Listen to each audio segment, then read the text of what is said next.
So for absolute value functions, just like reciprocal functions, what's going to happen is you're going to graph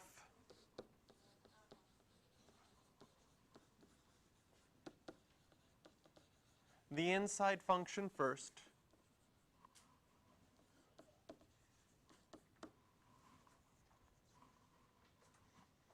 And all that happens with the absolute value is all negative values become positive.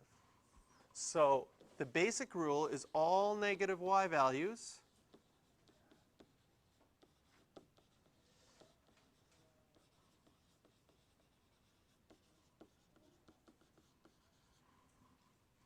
become positive, because that's what an absolute value does, right?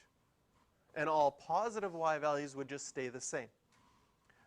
Basically what that does is it flips over the x-axis, but only the negative values.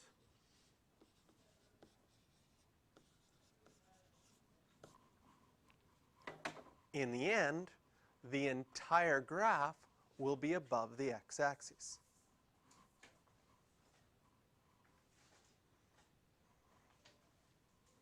So if we looked at a simple example, y equals x cubed minus 1 inside absolute values. What you would do is you would first graph the inside, which is x cubed minus 1. How do you graph x cubed minus 1? You would take your x cubed graph, and what would you do transformation-wise? Move it down 1.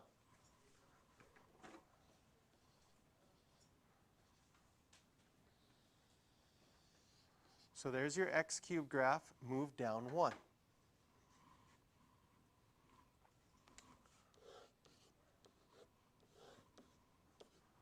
What's going to happen is wherever your y values are negative, and I'm going to highlight them.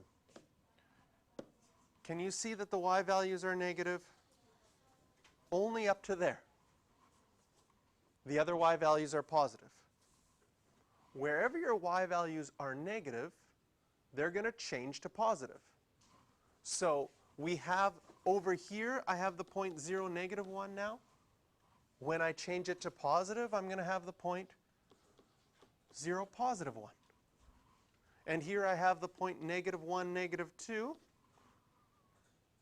The y value is going to become positive. Now I'm going to have the point negative 1, positive 2.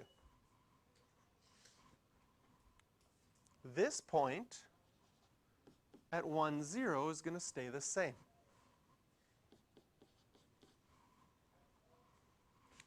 So wherever the graph was positive before, it doesn't change. But wherever the graph was negative, it's going to get flipped over the x-axis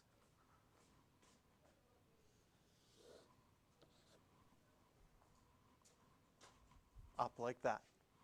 And you'll always get a couple of sharp points in an absolute value graph. Kind of looks fancy.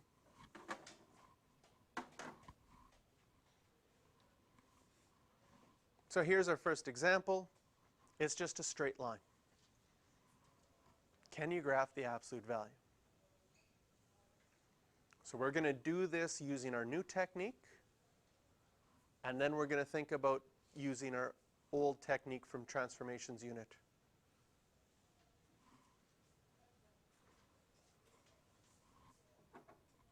So with our new technique, first you'd graph the inside.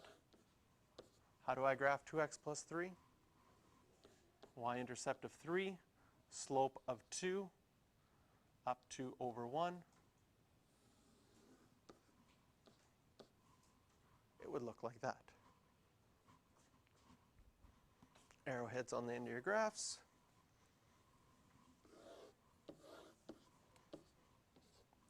So a key point when graphing the absolute value is going to be that x-intercept, because this x-intercept is where your graph changes from positive to negative. Where's that point going to be? How do I find the x-intercept?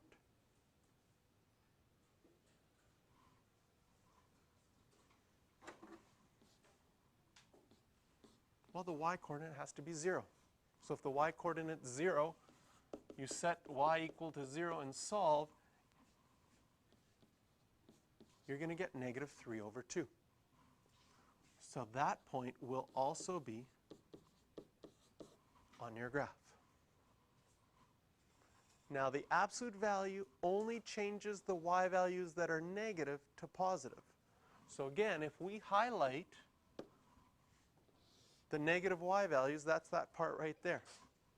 Everywhere else is going to stay the same. So I'm still going to have that y-intercept at 3. This section of my graph isn't going to change. But the other section, that highlighted yellow part, is going to get flipped over the x-axis. So we're going to get this to be our final graph. Now you could have done this blue graph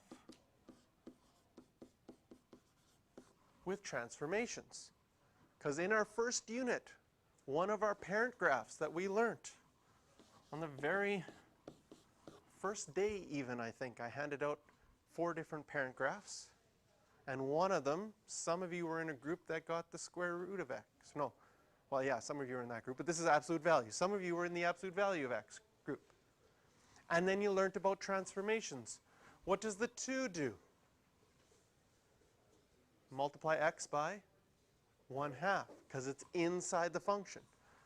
What does the 3 do? Moves it close and close. It doesn't move it up 3, and it doesn't move it 3 to the left, because here we have a horizontal stretch and a horizontal translation in the same one. So what do you have to do first? Factor. So you would have to factor this, factor out the 2, leaving you x plus 3/2, which would move it 3/2 to the left. Does that not match up with that x-intercept? 3/2 to the left.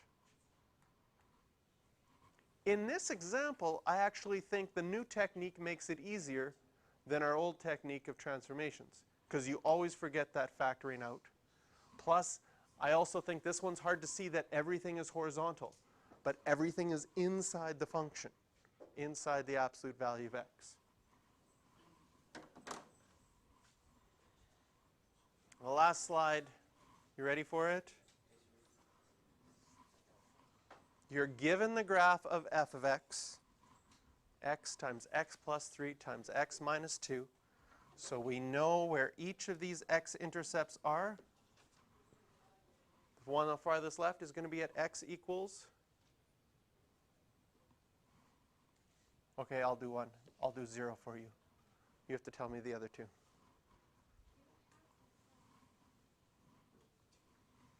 Which one's going to be at 2? Positive 2? Yes. And the other one? Negative 3.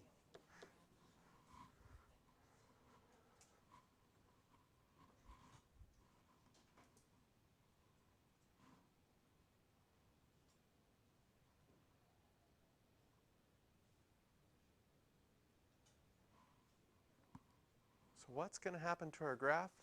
Well, we're doing the absolute value. So wherever the y values are negative, they're going to get flipped over the x-axis. So again, I'll take out my highlighter, and I'm just going to highlight where the y values are negative.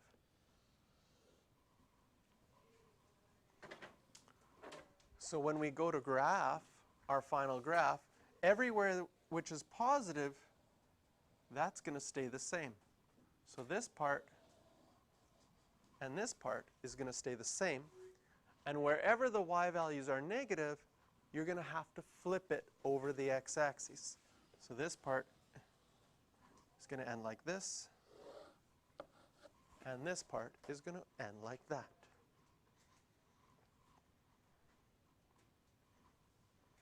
So absolute value graphs are not really that difficult.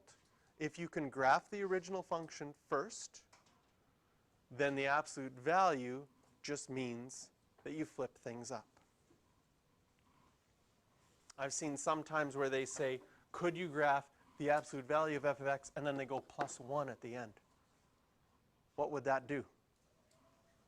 That would take this entire blue graph and just move it up 1. And that would be your final graph.